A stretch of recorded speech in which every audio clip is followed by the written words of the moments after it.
ಇವತ್ತು ಬೆಳಗ್ಗೆ ಸ್ಟಾರ್ಟ್ ಆಗ್ತಾ ಇರೋದು ಆನ್ಲೈನಿಂದ.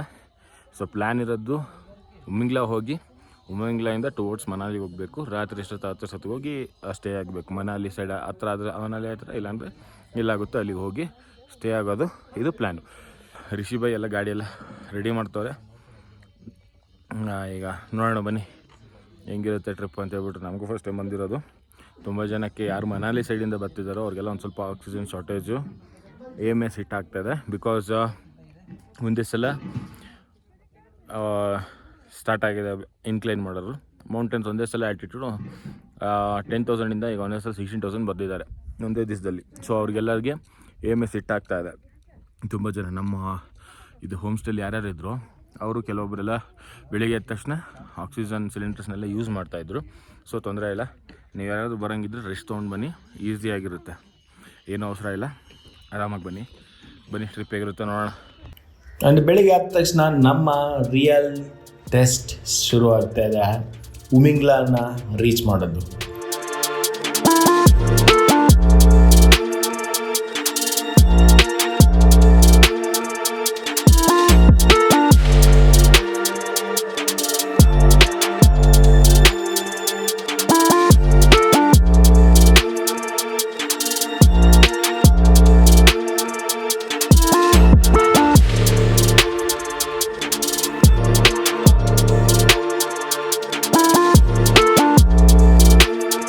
ಸೊ ಉಮಿಂಗ್ಲಾಗೆ ಹೋಗಬೇಕು ಅಂದರೆ 2 ದಾರಿ ಇದೆ. ಒಂದು ಅಡ್ವೆಂಚರ್ ರೋಡು, ಮಣ್ಣಿನ ರೋಡು, ಇನ್ನೊಂದು ಪೋತಿಲಾ ಪಾಸಿಂದ ಹೋಗಬೇಕಾಗಿತ್ತು. ನೋಡಿ, ಪೋತಿಲಾ ಪಾಸಿಂದ ರೋಡ್ಸ್ ಏನೋ ಸಾಕತ್ತಾಗಿದೆ, ಒಂದು ಚೂರು ಪ್ರಾಬ್ಲಮ್ ಬರೋದಿಲ್ಲ.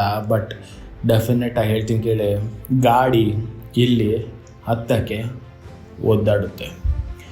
ಪ್ರತಿಯೊಂದು ಕಾರು ಇಲ್ಲಿ ಫಸ್ಟ್ ಗೇರಲ್ಲೇ ಮೇಲ್ಗಡೆ ಹತ್ತಕ್ಕೆ ತಣ್ಣಗೆ ಕಾಡ್ತಾ ಇತ್ತು. ಯಾಕಂದರೆ ಹೋಗ್ತಾ ಹೋಗ್ತಾ ಗಾಳಿ ತುಂಬ ಕಮ್ಮಿ ಆಗ್ತಾ ಬರ್ತಾ ಇದೆ, ರೋಡು ತುಂಬ ಸ್ಟೀಪ್ ಆಗ್ತಾ ಉಂಟು. ಸೊ ಇಲ್ಲೇ ನೋಡಿ, ಪ್ರತಿಯೊಬ್ಬರ ಡ್ರೀಮು ಹೊಡೆದೋಗ್ತಾ ಇದ್ದಿದ್ದು. ತುಂಬ ಕಾರ್ಗಳು ಹತ್ತಕ್ಕೆ ಒದ್ದಾಡ್ತಾ ಇತ್ತು. ಒಂದು ಮೂಮೆಂಟಲ್ಲಿ ನಮ್ಮ ಕಾರ್ ಸಹ ಮೂಮೆಂಟ್ನ ಕಳ್ಕೊಂಡು ಮುಂದೆ ಹತ್ತಕ್ಕೆ ಆಗಲೇ ಇಲ್ಲ. ಫುಲ್ ಅಪ್ಪೆ ಇದೆ. ನಾವು ಮೇಲ್ಗಡೆ ಬಂದಿದ್ದೀವಿ ಇಲ್ಲಿ. ಸೊ ಅದರಿಂದ ರಿಷಿಬೈಗೆ ಒಂದು ಸ್ವಲ್ಪ ಇವತ್ತು ವರ್ಕೌಟ್ ಕಮ್ಮಿ ಆಗ್ತಿದೆ ಅಂತ ದಿನ ಹೇಳ್ತಾಯಿದ್ರು. ಸ್ವಲ್ಪ ಗಾಡಿ ತಳ್ಳಿ ಬೈ ಹತ್ತುತ್ತಾ ಇಲ್ಲ ಅಂತೇಳಿ ಒಂದು ಸ್ವಲ್ಪ ಗಾಡಿ ತಳ್ಳಿ ಸುಸ್ತಾಗಿ ನಿಂತಿದ್ದಾರೆ. ಆಲ್ಮೋಸ್ಟ್ ಒಂದು 70,000 ಫೀಟಲ್ಲಿ ಇದ್ದೀವಿ. ಸುತ್ತಮುತ್ತ ನೀವು ನೋಡ್ತಾ ಇರ್ಬೋದು, ಈ ಕಡೆ ಸೈಡೆಲ್ಲ ಸ್ನೋ ಇದೆ. ಗಾಡಿ ಅದಕ್ಕೆ ಒಂದು ಸ್ವಲ್ಪ ರೆಸ್ಟ್ ಬೇಕು. ಕ್ಲಚ್ ಪ್ಲೇಟೆಲ್ಲ ಸುಟ್ಟು ವಾಸನೆ ಬರ್ತಾ ಇದೆ, ಟೈರು ಕ್ಲಚ್ ಪ್ಲೇಟೆಲ್ಲ. ಅದಕ್ಕೆ ಒಂದು 2 ನಿಮಿಷ ಯಾಕಿದೆಯಲ್ಲ, ಯಾಕತ್ರ ಅಲ್ಲಿ ಕಾಣಿಸಲ್ಲ ರೋಡ್, ಎಲ್ಲಿ ಕಾಣಿಸ್ತಿಲ್ವ ರೋಡು ನೋಡಿ. ಆ ಕಡೆ ಫುಲ್ ಡೌನು, ಇಲ್ಲಿ ಫುಲ್ ಅಪ್ಪು. ಈ ಕಡೆ ಯಾಕೆ ಲಾಸ್ಟಲ್ಲಿ ಅಲ್ಲಿ ಮೊಮೆಂಟಮ್ ಮಿಸ್ ಆಗ್ಬಿಟ್ಟು ನಿಂತ್ಕೊಂಡಿದ್ದು. ಅಂದರೆ ರಿಷಿಬೈ ಗಾಡಿ ಹೋಗ್ಬೇಕಾದ್ರೆ ಒಂಥರ ಸೌಂಡ್ ಕೊಡ್ತಾ ಇದೆ ಅಂತ, ಅದಕ್ಕಾಗಿ ನನಗೆ ಎಲ್ಲಿ ಇದು ಮಾಡ್ತಾರೋ ಅಂತೇಳಿ ನಿಧಾನ ಮಾಡ್ಕೊಂಬಿಟ್ಟೆ. ಮೂಮೆಂಟಮ್ ಲೂಸ್ ಆಯಿತು, ಹೋಯ್ತು ಗಾಡಿ ತಳ್ಬಿಟ್ಟಲ್ಲಿ. ಅಣ್ಣ 17,000 ಫೀಟಲ್ಲಿ ಗಾಡಿ ತಳ್ಬಿಟ್ಟು ನೆಮ್ಮದಿಯಾಗಿ ಉಸಿರಾಡ್ತಾವ್ರೆ. ಸೊ ಇಷ್ಟೆಲ್ಲ ನೋಡಿದ ಮೇಲೆ ನನಗೆ ಇಲ್ಲೇ ಗಾಡಿ ಒದ್ದಾಡ್ತಾ ಇದೆ. ಸೊ ಇದಕ್ಕಿಂತ ಮೇಲ್ಗಡೆ ಹೋಗಬೇಕು. ಸೊ ಆ ಮೇಲ್ಗಡೆ ಹೋಗೋಕ್ಕೆ ನಿಜ ಆಗುತ್ತಾ ಇಲ್ವಾ ಉಮಿಂಗ್ಲಾನ ರೀಚ್ ಮಾಡೋದು ಅಂತ ನಮಗೆ ಡೌಟ್ ಆಗ್ತಾ ಇತ್ತು.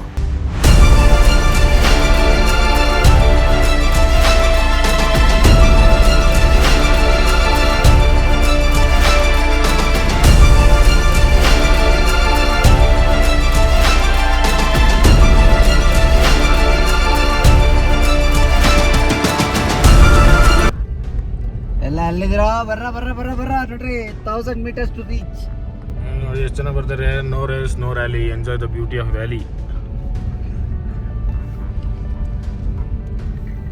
15 ನಿಮಿಷ ಟೈಮು.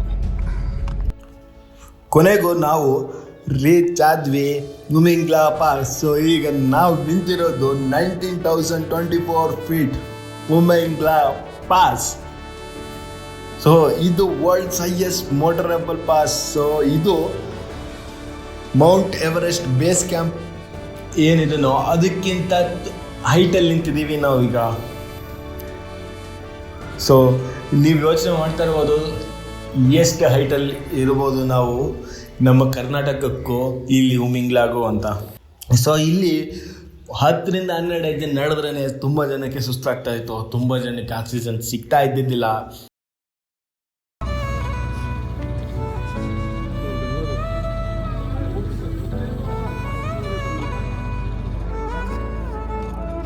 ಆರಾಮಾಗಿ ಬ್ರೀತ್ ಮಾಡಿ, ಫಸ್ಟು ಕಂಪ್ಲೀಟ್ ಇನ್ಹೇಲ್ ಮಾಡಿ, ಎಕ್ಸೇಲ್ ಮಾಡಿ, ಫುಲ್ ಎಷ್ಟಿದೆ ಅಷ್ಟು ಬರುತ್ತಿಲ್ಲ, ಕಂಪ್ಲೀಟ್ ಫುಲ್ ಇನ್ಹೇಲ್ ಮಾಡಿ, ಲಂಗ್ಸ್ ಫುಲ್ ಆಗಲಿ. ಇವು ಚಿತ್ರದುರ್ಗ, ನಾವು ಬೆಂಗಳೂರು. ಸೊ ಅದೇ ಕಾರಣದಿಂದ ತುಂಬ ಹೊತ್ತು ಭಾಳ ಜನ ಇಲ್ಲಿ ಇರೋದಿಲ್ಲ, ಆದಷ್ಟು ಹೊರಟ್ಬಿಡ್ತಾರೆ. ಸೊ ನಾವು ಇಲ್ಲಿ 40 ನಿಮಿಷ ಕಾಲ ಇಲ್ಲಿ ಟೈಮ್ ಸ್ಪೆಂಡ್ ಮಾಡಿ ನಮ್ಮ ಪಯಣನ ಹಿಂದಿರುಗಿಸಿದ್ವಿ. ಇದೇ ವರ್ಲ್ಡ್ಸ್ ಹೈಯೆಸ್ಟ್ ಕೆಫೆ, 19,024 ಫೀಟಲ್ಲಿದೆ. ಕೆಫೆ ಬಂದ್ಬಿಟ್ಟು ಹೋಟೆಲ್ ಹಿಮಾಕ್ ಅಂತ ಇದೆ, ಸಖತ್ತಾಗಿದೆ. ಬನ್ನಿ ಒಳಗಡೆ ಹೆಂಗಿದೆ ನೋಡೋಣ.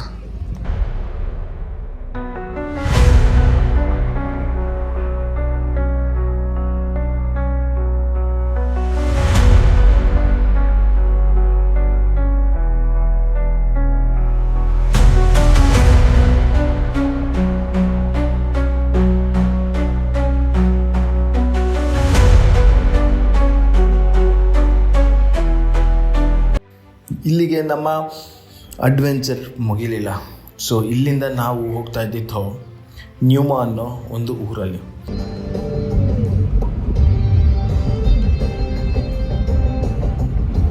ಕಡಲನು ಕಾಣ ಹೊರಟಿರೋ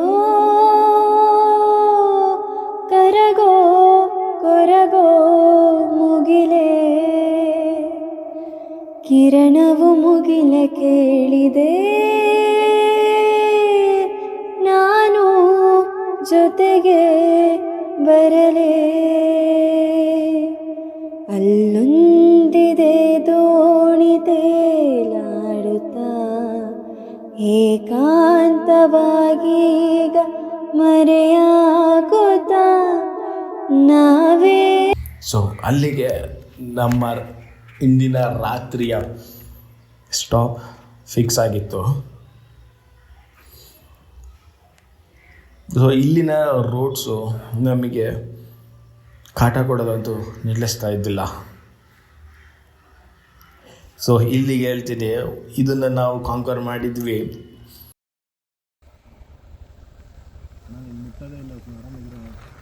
ನೋಡಿ ಓಡ್ತಾ ಇದೆ, ನಿಧಾನಕ್ಕೆ ಹೋಗಿ ಬ್ರೋ, ನಿಧಾನಕ್ಕೆ ಹೋಗಿ.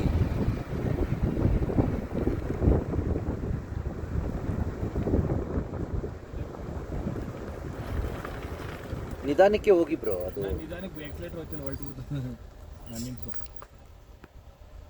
ನೋಡಿ ಕಾಣಿಸ್ತದೆ.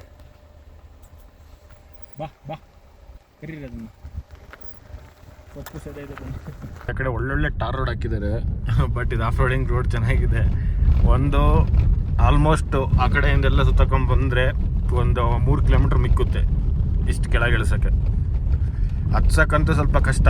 4x4 ಇದ್ದರೆ ಈಸಿಯಾಗಿ ಹತ್ಸ್ಬೋದು, ಇಳಿಸ್ಬೇಕಾದ್ರೆ ಈಸಿಯಾಗಿ ಇಳಿಸ್ಬೋದು. ಒಂದು 3 ಕಿಲೋಮೀಟ್ರ್ ಮಿಕ್ಕುತ್ತೆ ನಮಗೆ.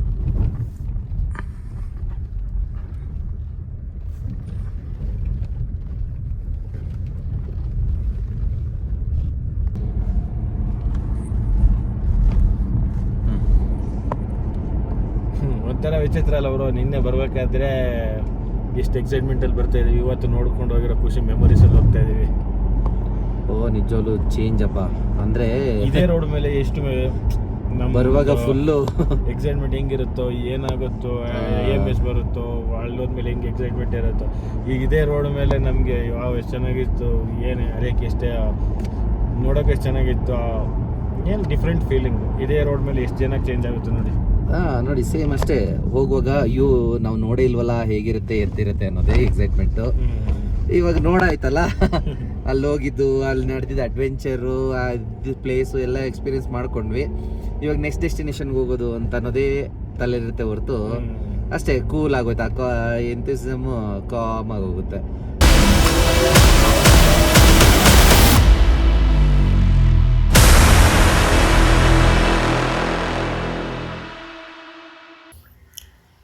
Toughest roads in the world. ಒಂದು ಕ್ರಿಸ್ಟಲ್ ಕ್ಲಿಯರ್ ಆಗಿರೋ ನೀರಿಂದ ಒಂದು ತಲೆ ಕೆಡಿಸ್ತಾ ಇರುವ ಉಮಿಂಗ್ಲಾಗೆ ಹೋಗ್ತಾ ಇದ್ವಿ. ಸೊ ಇದು ನಿಜ ಜೀವನದಲ್ಲಿ ಒಂದು ಮರೆಯಲಾರದ ಕ್ಷಣ. ಬಟ್ ಇಲ್ಲಿಗೆ ನಮ್ಮ ಟ್ರಿಪ್ಪು ಮುಗ್ದಿಲ್ಲ. ಸೊ ಇಲ್ಲಿಂದ ನಾವು ನೆಕ್ಸ್ಟ್ ಬೇರೆ ದಾರಿ ಕಡೆ ಹೋಗ್ತಾ ಇದ್ದೀವಿ. ಸೊ ಅಲ್ಲಿಂದ ಹೇಗಿರುತ್ತೆ ಅಂತೇಳ್ಬಿಟ್ಟು ನಾನು ಹೇಳಲ್ಲ, but trust me, it would be more challenging and crazy. So please wait until then. ಅಲ್ಲಿ ತನಕ ನೋಡ್ತಾ ಇರಬೇಕು ಅಂದರೆ ಲೈಕು, ಶೇರು, ಸಬ್ಸ್ಕ್ರೈಬ್ ಮಾಡೋದನ್ನ ಮರಿಬೇಡಿ. See you, good bye.